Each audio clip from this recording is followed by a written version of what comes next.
Welcome back to കുഞ്ഞാമിനാസ് recipes. നമ്മൾ വളരെ ടേസ്റ്റും അതുപോലെ തന്നെ ഈസി ആയിട്ടുള്ള നല്ല നാടൻ ഉമ്മാൻ്റെ സ്പെഷ്യൽ ബീഫിൻ്റെ അച്ചാറിൻ്റെ റെസിപ്പിയാണ് വന്നിട്ടുള്ളത്. ഈ അച്ചാർ ഉണ്ടാക്കാനായിട്ട് നമ്മൾ ബീഫ് ചെറിയ കഷ്ണങ്ങളായി മുറിച്ചതാണ് എടുത്തിട്ടുള്ളത്. ഇത് ഏകദേശം 3/4 കിലോന് ഉണ്ടാവും. ഇതിലേക്ക് നമ്മൾ നല്ല വെളുത്തുള്ളി ഇഞ്ചി പേസ്റ്റ് ചതച്ചത് ഇട്ട് കൊടുക്കുക. ദെൻ മഞ്ഞൾപ്പൊടി ഇട്ട് കൊടുക്കുക. ദെൻ 2 ടേബിൾ സ്പൂണോളം മുളക് പൊടി ഇട്ട് കൊടുക്കുക. അപ്പോൾ ഇതിൻ്റെയൊക്കെ ക്വാണ്ടിറ്റി ഞാൻ ഡിസ്ക്രിപ്ഷനിൽ കൊടുക്കാം കേട്ടോ. നെക്സ്റ്റ് നമ്മളിതിലേക്ക് അല്പം കുരുമുളക് പൊടി ഇട്ട് കൊടുക്കാം. ദെൻ കുറച്ച് വിനാഗിരി ഒഴിച്ചിട്ട് ഇത് നമ്മൾ മാരിനേറ്റ് ചെയ്യണം. വിനാഗിരി അല്ലെങ്കിൽ നിങ്ങൾക്ക് ലെമൺ ജ്യൂസ് ഒഴിച്ചാലും മതി. ഇതിന് ആവശ്യത്തിന് ഉപ്പും ചേർത്ത് കൊടുത്തിട്ട് നല്ലവണ്ണം ഈ ബീഫിൽ ഈ ഒരു പൊടികളൊക്കെ നല്ല തേച്ച് പിടിപ്പിക്കുക. then നമ്മൾ ഇതൊരു കുക്കറിലേക്ക് മാറ്റുകയാണ്. അപ്പോൾ കുക്കറിൽ ഇട്ടിട്ട് ചെയ്യണമെങ്കിൽ വേഗം എളുപ്പത്തിലായി കിട്ടും. അപ്പോൾ നിങ്ങൾക്ക് കുക്കറിൽ ചെയ്യേണ്ട നാടൻ രീതിയിൽ കിട്ടണമെങ്കിൽ ഒരു ചട്ടിയിലിട്ടിട്ട് കുറേ ടൈം എടുത്തിട്ടൊന്ന് വേവിച്ചെടുത്താൽ മതിയാവും. അപ്പോൾ നമ്മൾ കുക്കറിലാണ് ചെയ്യുന്നതെന്ന് വെച്ചാൽ ഒരു 4-5 വിസിലിന് വേവിച്ചെടുത്താൽ മതിയാവും കേട്ടോ. നെക്സ്റ്റ് നമ്മൾ വേവിച്ച് കഴിഞ്ഞത് ഒരു പാനിലേക്ക് മാറ്റിയിട്ട് അതിൽ വെള്ളത്തോടുക്കനെ അതൊന്ന് ഡ്രൈ ആക്കി എടുക്കണം. അപ്പോൾ അതിൻ്റെ ജസ്റ്റ് സ്മോൾ ഒരു സ്റ്റെപ്പ് മാത്രമേ കാട്ടുന്നുള്ളൂ. ദെൻ നമ്മൾ വേറൊരു പാനിൽ അല്പം ഇവിടെ ഞങ്ങൾ ഓയിലിലാണ് കേട്ടോ ചെയ്തിട്ടുള്ളത്.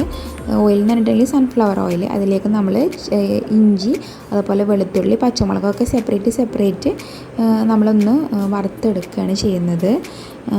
ദെൻ ഇതിൻ്റെ കളർ എന്ന് പറയുന്നത് ഒരു ഗോൾഡൻ കളർ ആവണം, അല്ലാതെ കരിഞ്ഞു പോകാനും പാടില്ല, എന്നാൽ പച്ചയായിട്ട് എടുക്കാനും പാടില്ല. അപ്പോൾ നമ്മൾ എല്ലാ സാധനങ്ങളും ഇപ്പോൾ ഓൾമോസ്റ്റ് ഒന്ന് ഫ്രൈ ആക്കി കിട്ടിയിട്ടുണ്ട്. ദെൻ ഫൈനലി നമ്മളിതിലേക്ക് കറിവേപ്പിലയും കൂടി ഇട്ട് കൊടുത്തിട്ട് അതൊന്ന് ഫ്രൈ ആക്കിയിട്ട് മാറ്റി വെക്കണം, കോരി വെക്കുക. ദെൻ ഈ ഒരു ഫ്രൈ ചെയ്ത പോർഷനിൽ നിന്ന് നമ്മൾ 2 ആയിട്ട് ഡിവൈഡ് ചെയ്തിട്ട് മാറ്റി വെക്കുന്നുണ്ട്. അപ്പോൾ അതിന് മുമ്പായിട്ട് നമ്മൾ ഈ സെയിം ഓയിലിൽ തന്നെ നമ്മൾ ബീഫ് വേവിച്ചിട്ട് ഡ്രൈ ആക്കിയത് ഒന്ന് ഫ്രൈ ചെയ്തെടുക്കണം. അപ്പോൾ ഇത് ചെയ്യുന്നത് എന്താണെന്ന് വെച്ചാൽ നമ്മളുടെ അച്ചാറിൽ ബീഫ് ഉടഞ്ഞു പോകാതിരിക്കാൻ വേണ്ടിയിട്ടാണ്, പിന്നെ കുറച്ച് ടേസ്റ്റ് കൂടാനും വേണ്ടിയിട്ടാണ് ഈ ഒരു സ്റ്റെപ്പ് ചെയ്യുന്നത്. അപ്പോൾ നിങ്ങൾ മറക്കരുത്, നമ്മളിത് സൺഫ്ലവർ ഓയിലാണ് കേട്ടോ ചെയ്തത്. അപ്പോൾ നമ്മൾ നേരത്തെ മാറ്റി വെച്ചിട്ടുണ്ടായിരുന്ന ഫ്രൈ ചെയ്തിട്ടുണ്ടായിരുന്ന ആ ഒരു ഇഞ്ചി വെളുത്തുള്ളി പച്ചമുളക് കറിവേപ്പിലൊക്കെ ഉണ്ടായിരുന്നല്ലോ, അപ്പോൾ അതിൻ്റെ ഹാഫ് പോർഷൻ നമ്മൾ ഇതേപോലെ പേസ്റ്റ് ആക്കിയിട്ട് മാറ്റിയിട്ടുണ്ട്, ഒരു മിക്സറിൽ അരച്ചെടുത്തിട്ടുണ്ട്.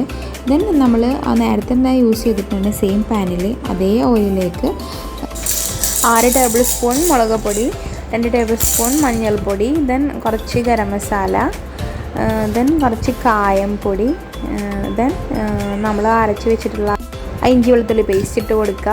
വേണമെങ്കിൽ നിങ്ങൾക്ക് ഉലുവപ്പൊടി ചേർത്ത് കൊടുക്കാം കേട്ടോ, ഞാൻ ചേർത്ത് കൊടുത്തിട്ടില്ല. ദെൻ കുറച്ച് അല്പം വിനാഗിരിയും കൂടി ഒഴിച്ച് കൊടുത്തിട്ട് നമ്മൾ നല്ലോണം ഒരു ലൂസ് കൺസിസ്റ്റൻസി ആക്കിയെടുക്കണം. കുറച്ച് ലെമൺ ജ്യൂസ് വേണമെങ്കിൽ ഒഴിച്ച് കൊടുക്കാം, അതൊക്കെ ഓപ്ഷനലാണ് കേട്ടോ. ലെമൺ ജ്യൂസ് വേണമെങ്കിൽ ചേർത്ത് കൊടുത്താൽ മതി. പിന്നെ ബാക്കിയുള്ള ആ ഒരു ഇഞ്ചി വെളുത്തുള്ളി നമ്മൾ അരിഞ്ഞ് വെച്ചിട്ട് വറുത്തെടുത്തതും ഇട്ട് കൊടുക്കാം. അപ്പോൾ നമ്മൾ പേസ്റ്റ് ആക്കിയിട്ട് ഇട്ട് കൊടുക്കുന്നുണ്ട്, അത് അരച്ചിട്ട് ഇട്ട് കൊടുക്കുന്നുണ്ട്. ദെൻ ലാസ്റ്റ് ആ ബീഫ് ഇട്ടിട്ട് ആ വറുത്ത് കോരി വെച്ചിട്ടുള്ള ബീഫ് ഇട്ടിട്ട് കുറച്ചുകൂടെ വിനാഗിരി ഒഴിച്ചിട്ട് നമ്മൾ അച്ചാർ ഇവിടെ റെഡി ആക്കിയിട്ടുണ്ട്. അപ്പോൾ വളരെ ഈസി ആയിട്ടുള്ള നല്ല ടേസ്റ്റ് എന്ന് പറഞ്ഞാൽ നല്ല കിടിലൻ ടേസ്റ്റ് ആയിട്ടുള്ള ഒരു ബീഫ് അച്ചാറാണ്. അപ്പോൾ ഞാൻ ട്രൈ ചെയ്ത് നോക്കുക. ഇഷ്ടമായാൽ ലൈക്ക് ചെയ്യുക, ഷെയർ ചെയ്യുക, കമൻറ്റ് ചെയ്യുക. അതുപോലെ തന്നെ ചാനൽ സബ്സ്ക്രൈബ് ചെയ്യാത്തവർ സബ്സ്ക്രൈബ് ചെയ്യുക. Thank you for watching.